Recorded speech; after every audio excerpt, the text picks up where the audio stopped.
That was the 5th. And the morning of the 6th began the counterattack of the Russians, all over the front, not only against us. In the dead of winter, 1939, a full Soviet division marched into the snowy wilderness of eastern Finland, armed, confident, and certain of victory. Days later, they were gone, not defeated in battle, erased. What Finnish troops found in the aftermath would never be explained. Frozen bodies locked in mid-motion, scorched interiors without fire, a hum in the air no one could trace. Official reports buried the details. Survivors vanished, and beneath the silence, something waited. This isn't just a war story, it's a sealed page of history that doesn't add up. What really happened to the 44th Rifle Division along Raate Road? The answer might not lie in the snow, but under it. Stalin's assault on Finland. In late 1939, Joseph Stalin launched a calculated invasion of Finland, framed as a preemptive effort to safeguard the Soviet Union's northwestern border. At the heart of Stalin's concern was the proximity of Leningrad, just 32 kilometers from the Finnish frontier, to potentially hostile Western powers. The Soviet leadership feared that if war broke out with Germany or the West, Finland could allow enemy forces to stage attacks directly against one of the USSR's most vital cities. To neutralize this perceived threat, Stalin demanded territorial concessions from Finland. When negotiations failed, the Soviet Union opted for force, initiating what became known as the Winter War. The Kremlin's war plan relied heavily on brute force. Stalin and his generals believed that Finland, vastly outnumbered and poorly equipped compared to the Soviet military, would collapse under the sheer weight of Red Army numbers. The Soviets deployed over 400,000 troops, thousands of tanks, and a large air force in an attempt to crush Finnish resistance within weeks. This overconfidence proved disastrous. The Soviet military machine, designed for large-scale conventional warfare, was ill-suited for Finland's frozen wilderness. The belief in a swift, decisive victory blinded Soviet planners to the challenges posed by terrain, climate, and Finnish tactical ingenuity. Most significantly, Stalin miscalculated the character of the Finnish defense. With all its many shortcomings, the Finnish army, small though it might have been, was highly motivated and disciplined, and it knew the harsh winter environment well. The civilian population stood behind their military, converting the invasion to a national cause. Most Finnish soldiers had already participated in earlier regional conflicts and were thus familiar with the geography of the land, which they used to their advantage for fighting. The whole campaign, which the Soviets anticipated would take only a short time, turned out to be a long and painful ordeal during which whole Soviet divisions stuck, suffered, or were annihilated by the smaller, nimbler Finnish units. Besides military miscalculations, Stalin also failed to understand the larger diplomatic ramifications of invading a neutral country. Finland had been independent since 1917 and stood outside the sphere of influence of any major power bloc. By attacking provoked, thus bringing upon themselves rebuke from the international community, including expulsion from the League of Nations. Not only would it crush the credibility of the USSR, but it also sounded ill to the smaller nations as a deafening warning against how distant and vicious the reach of Soviet ambitions could be. In the end, although the USSR managed to wrest some Finnish territory from its grasp, the lives, equipment, and reputation lost far outweigh anything that Stalin envisaged in his wild imagination. Yet, before a single Finnish bullet cut through the air, something far colder and far less forgiving was already dismantling the Soviet war machine from within. The Winter War terrain. The unforgiving Arctic landscape of Finland quickly revealed itself as a formidable adversary to the Soviet war effort during the Winter War. While Soviet generals had prepared for battle against an organized military force, they were wholly unprepared for the brutal impact of nature itself. The Finnish terrain, composed of dense boreal forests, frozen lakes, and snow-choked roads, rendered much of the Soviet mechanized advantage useless. Tanks and trucks bogged down in deep snow or skidded across icy trails, unable to maneuver or support infantry effectively. Supply lines, stretched thin and ill-maintained, frequently collapsed under the weight of weather-related obstacles, leaving entire units without food, fuel, or ammunition. The situation was worsened by the Soviet Army's lack of preparedness for winter warfare. Most Soviet soldiers were issued thin uniforms insufficient for the sub-zero temperatures that plunged as low as 40 degrees. Frostbite, hypothermia, and starvation began claiming lives even before combat intensified. Unlike the Finns, who had adapted to Arctic warfare through generations of living in the north, the Soviets had no formal training or doctrine suited for these conditions. Their inability to function in the extreme cold not only decimated troop morale, but severely limited their operational effectiveness, allowing the smaller Finnish forces to exploit their growing vulnerability. Environmental accidents also played with the psyche of soldiers and disoriented Soviet soldiers. The snow, intense and unceasing, muffled sound, and made sight completely unseeable. The thick pine forests absorbed echoes. They kept movement hidden, allowing for guerrilla Finnish units to attack silently and escape. Soviet fighters, who were unused to that kind of sensory isolation, reported on many occasions not being able to find their own units or even detect enemy positions until it was too late. This happens too often, leading to a failure in communication lines between divisions because of the freezing and failure of the radio equipment and because messengers get lost or become victims to the elements. Sure, even these weather oddities seemed to conspire against the offensive advances of the Soviet army. Suddenly, heavy snow covered whole areas in white and took away all signs of roads, making increases impossible to increase. They would rage without notice and leave units shut in for days without contact with their headquarters. Thus, command decisions became more chaotic than they initially were. Orders sent from Moscow soon became irrelevant or impossible to execute within the time limits. Such distances and disconnections of the Soviet High Command would not permit them to catch up with their pace to adjust to the surging vagaries of the climate.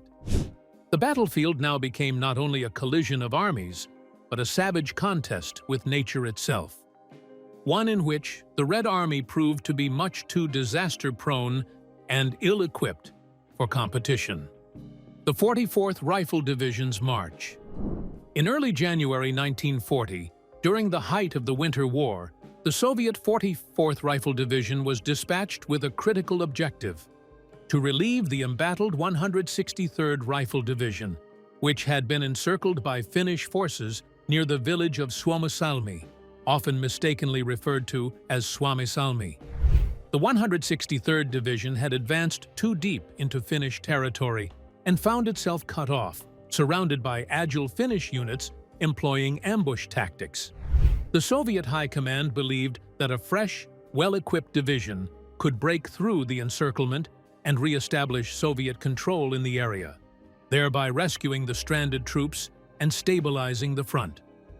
The 44th Rifle Division was a sizable formation, consisting of roughly 17,000 soldiers, along with tanks, artillery batteries, and numerous supply trucks. On paper, it was a formidable force, equipped with the tools of a mechanized modern army. The division moved out with confidence, its columns stretching along Raate Road, an isolated, snow-covered path cutting through dense forests. With air support and armored vehicles in tow, the Soviets expected to sweep through the Finnish resistance and accomplish their mission swiftly. However, this assumption would prove dangerously naive in the face of terrain and enemy tactics they did not understand. The Raate Road itself turned into a nightmare of unexpected proportions for the advancing division. Narrow and unpaved, it was flanked by thick forests with no room for maneuver or defense against an ambush.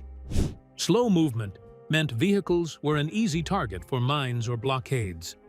The thick jungle canopy precluded the tanks from spread-out operations, making them an easy target or a useless logjam when they got stuck in snowdrifts. Visibility was greatly limited, and communication was almost non-existent. The farther into Finnish territory, the more strung out and exposed the column would become, targeted perfectly by Finland's guerrilla-type strikes. With great confidence, Soviet overconfidence, born from bad intelligence and a condescending view of their Finnish opponents, 44th Division would move forward.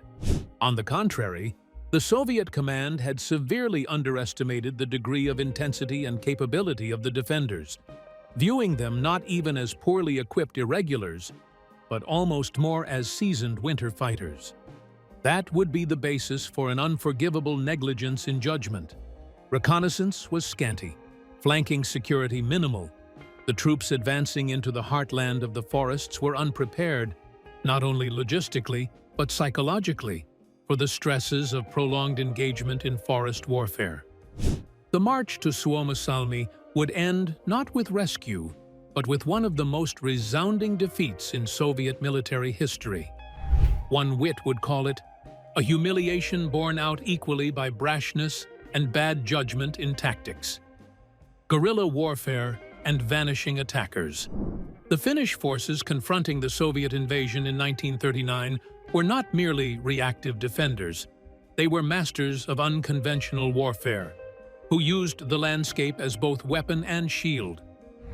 One of their most effective tactics was the use of motti warfare, a method of breaking large enemy formations into smaller, isolated pockets, or mottas, which could be attacked and destroyed piecemeal. This strategy was especially effective against the long, vulnerable Soviet columns attempting to push through narrow forest roads like Raate Road. Once a Soviet column was segmented, Finnish units would cut supply lines and communication between the pockets, rendering the stranded Soviet troops disoriented, undersupplied, and vulnerable to destruction. Central to these tactics was the deployment of elite Finnish ski troops. These soldiers, highly trained and intimately familiar with the snowbound terrain, could move swiftly and silently through dense forests and across frozen lakes. Ski troops executed lightning raids on Soviet encampments and supply vehicles, then vanished into the wilderness before the enemy could mount a response. Their speed and stealth allowed them to outmaneuver cumbersome Soviet units, which were often bogged down by vehicles that could not operate efficiently in the deep snow and rugged landscape. The psychological impact of these sudden, ghost-like attacks was immense, contributing to widespread confusion among Soviet troops. Ambushes were not simply tactical operations, they were psychological operations. The Finns timed their attacks with a view to instilling maximum fear and uncertainty. Utilizing the natural cover of pine forests, rocky outcrops, and snowy gullies, Finnish forces would set ambushes and slay zones from which they could attack the Soviets with maximum effect from multiple directions and without exposing themselves. The Soviets, already found to be operating under poor visibility and communication, often disbanded into panic during these ambushes, becoming mistakenly convinced that the small detachments were part of a larger force. The invisible presence of any enemy that seemed capable of watching, stalking, and surrounding them became a great contributory factor in the collapse of morale and in breaking down unit cohesion. The attempt by the Soviet army to track and counter these guerrilla tactics was largely unsuccessful. The Red Army's failure to react effectively was characterized by its lack of mobility and knowledge of the terrain, combined with the elusive methods of its adversaries. Poor equipment led to even poorer reconnaissance and unsuitable winter clothing. All these worked against the Soviets as they tried, potentially in vain, to encircle or chase down ski units. Outdated or simply wrong Soviet maps led their units further into unfamiliar ground. On the other hand, Finnish troops exploited every opportunity to disappear into the forest right after striking, by erasing their tracks in snowstorms or through hidden retreat routes. To the disoriented Soviet soldiers, the enemy came and went with the speed of thought foe that was always present, yet never visible. Unnatural deaths and internal collapse. As the Soviet 44th Rifle Division pushed deeper into Finnish territory along Raate Road, unusual breakdowns in communication and command structure began to manifest. Entire units reportedly went silent, ceasing all radio transmissions without warning. Attempts to re-establish contact often failed, even when units were known to be within range. Command posts received scattered reports that groups had simply stopped responding, with no signs of engagement or distress. In several cases, reinforcements sent to investigate these silences encountered abandoned positions or found soldiers unresponsive, standing still as if dazed, with radios intact but inactive. The abrupt collapse of coordination among troops hinted at a deeper disruption, not easily attributed to terrain, weather, or enemy fire. Adding to the sense of unease were the accounts of Soviet squads found frozen in strangely inert states, not from the cold in a conventional sense, but as if caught mid-action. Some were discovered standing upright, rifles in hand, staring blankly into the forest. Others sat motionless around campfires that had long since burned out. These men showed no signs of visible injury, nor the classic symptoms of death by hypothermia. Their postures defied normal expectations for casualties of war. There was no sign of panic, struggle, or final effort to escape. Instead, they appeared to have simply stopped, frozen in a moment, as if time itself had been disrupted. This similarity in the circumstances of the disappearance somehow speaks ominously of the dead officers found in their tents and their bodies contorted into unnatural positions. Some were kneeling over tables tipped upon their sides, others were slumped over maps, faces frozen in confusion or fear. In these instances, there was no external injury, yet the bodies were not just stiff, but had rigidity with joints locked and eyes open. The medics accompanying the Finnish forces duly noted that rigor mortis alone could not account for the stiffening of the bodies or their curious poses. The scene repeatedly suggested some altered physiological phenomena or some determining influence that struck abruptly with uncanny precision and left behind no trace of its presence. The pattern these occurrences suggested crossed the dividing line against easy explanations. Frostbite, indeed, was an adversary in that extreme cold, and so was psychological fatigue. However, one way in which many Soviets were displayed was different from the known medical and battlefield phenomena. Situational breakdown, utmost silence of unbroken squads, and the inexplicable post-mortem conditions they were presented with attest to the agency that transcended nature and tactical designs. The enigma affecting the 44th Division appeared to have operated in realms that transcended every known application of warfare, leaving behind not only bodies, but also enigmas frozen in ice and silence. Whatever force had shattered their bodies without violence now seemed to linger in the trees, watching, listening, and slowly tightening its grip. The Whispering Woods. As the 44th Rifle Division advanced deeper into the forests near Suomussalmi, soldiers began reporting strange sightings along the tree lines, shadowy forms that moved without sound, always just beyond clear view. These figures were not associated with any confirmed Finnish units, and they did not behave like human combatants. According to some accounts passed between units, the shapes would appear briefly through the falling snow, then vanish without disturbing the branches or leaving footprints. The impressions these sightings left on the soldiers were profound, not just because of their inexplicable nature, but because they created a growing sense of being watched or followed by something entirely unfamiliar. Alongside the visual disturbances, many Soviet troops claimed to experience odd auditory phenomena. Whispers that could not be sourced, the sound of movement without footsteps, and occasional cracking noises, like branches snapping under pressure, were reported frequently. In several cases, soldiers fired into the darkness, convinced they were being surrounded, only to find nothing when dawn arrived. There were also accounts of muffled voices calling out in Russian or Finnish, though no one could trace their origin.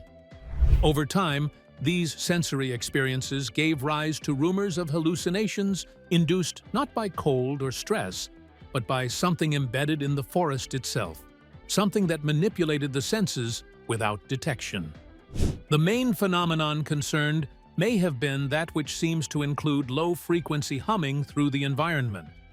More a feeling than a sound, the hum resonated through snow-covered ground and into the bodies of soldiers, creating headaches, nausea, and a sense of disorientation for those remaining in certain areas. Attempts to isolate it only provided further evidence it did not fluctuate with proximity or direction. It was compared to the reverberations of distant machinery. Engines, generators, and enemy infrastructure were nowhere nearby. Still, it has become that ever-present point of anxiety for the troops. As a verb, to speculate, it has an effect in this case as a cause. Many soldiers became increasingly willing to speak of their belief that they were not facing merely the Finnish guerrillas, but something older and more elusive that resided in the woods. A force that did not play by the rules of conventional warfare seemed to toy with their perceptions and erode their sanity. Speedily, interpretations of such nature mostly got to isolated squadrons that spent days mapping the deep forest with minimal interferences with other twos. Fear has become systematized of not bullets or ambushes, but of an invisible presence that neither fights nor hides, but simply waits and watches.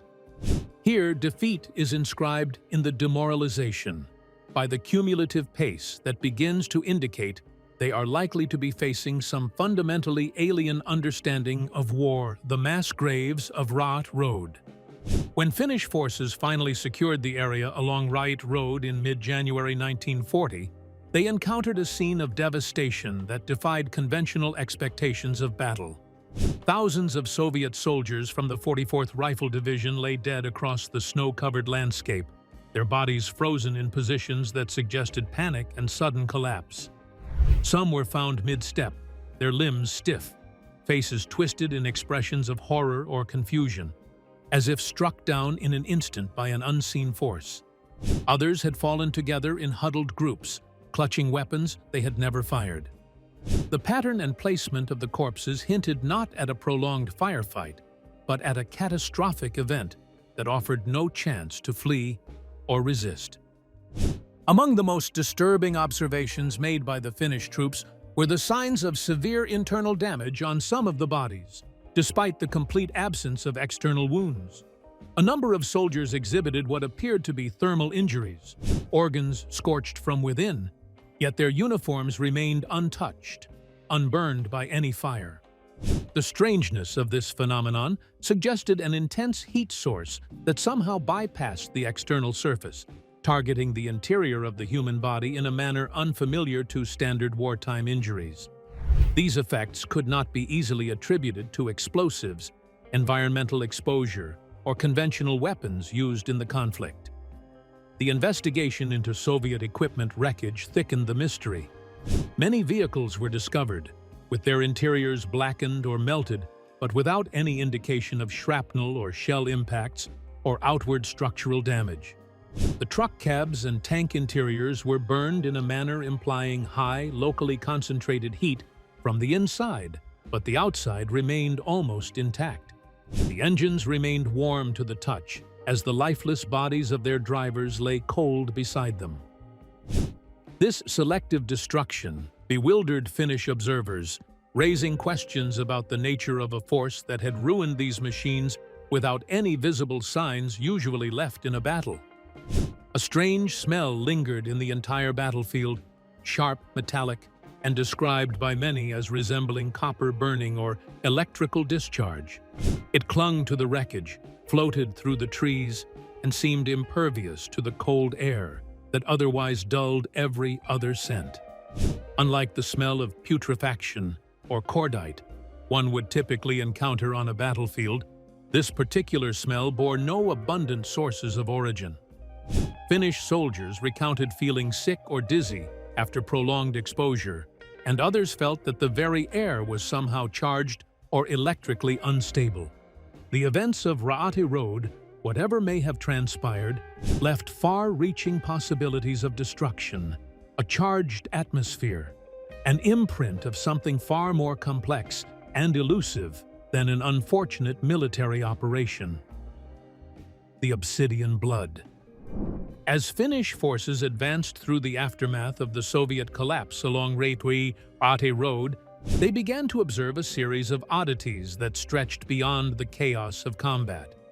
One recurring phenomenon was the presence of isolated boot prints in the snow, clear, deep impressions that would begin confidently in one direction and then vanish abruptly without any sign of return. In some instances, tracks would stop at the edge of a clearing, only to reappear several meters ahead, skipping stretches of untouched snow. Even more unsettling were the patterns that led directly into dense forest and simply ended, as though the individual had been lifted from the ground mid-stride or absorbed by the woods themselves. Adding to the mystery were multiple reports of missing bodies. Finnish soldiers and medics, while conducting battlefield recovery, noted equipment, gear, and discarded weapons scattered in areas that clearly indicated recent Soviet presence, but no corpses. In several cases, observers described seeing fallen soldiers one day, only to return and find the bodies gone, with no signs of scavengers, movement, or environmental disturbance. The snow remained undisturbed around the areas, as if whatever had removed the bodies had done so without leaving a trace. These disappearances began to fuel concern among the ranks, not just due to their logistical implications, but because they suggested an unseen, possibly intelligent force operating within the forest. The most unorthodox discoveries included field medic notes that reported a strange transformation in the blood of some fallen soldiers. Instead of coagulating or freezing as one would expect from an extreme temperature profile, the blood had, in some cases, somewhat magically crystallized into a black, glassy substance. The consistency was described as sharp, brittle, and nearly reflective, the nearest analogy being that of obsidian or volcanic glass. This phenomenon could not be explained by medicine, nor could it be reproduced in field tests. Apparently, whatever had managed to bring about this transformation was strictly localized and unpredictable, affecting only chosen bodies. There were only speculations among recovery teams that this strange matter indicated the battlefield had been subjected to some unknown energy or chemical agent. Finnish authorities initially documented such anomalies, but soon ceased any further investigation. They ordered a halt to the ongoing investigations of missing bodies and the other bizarre biological findings for the sake of troop morale and to prevent public panic. Officially, an end was put to the matter, and press access to the region was denied. Some in the recovery team speculated that the real reason behind the sudden silence was instead more strategic. The findings could shake not only public confidence, but also the general understanding of what transpired in those woods. Whatever happened along Raate Road, it seemed, was not to be put out in full, but rather managed behind the curtains, redactions, and Soviet secrecy.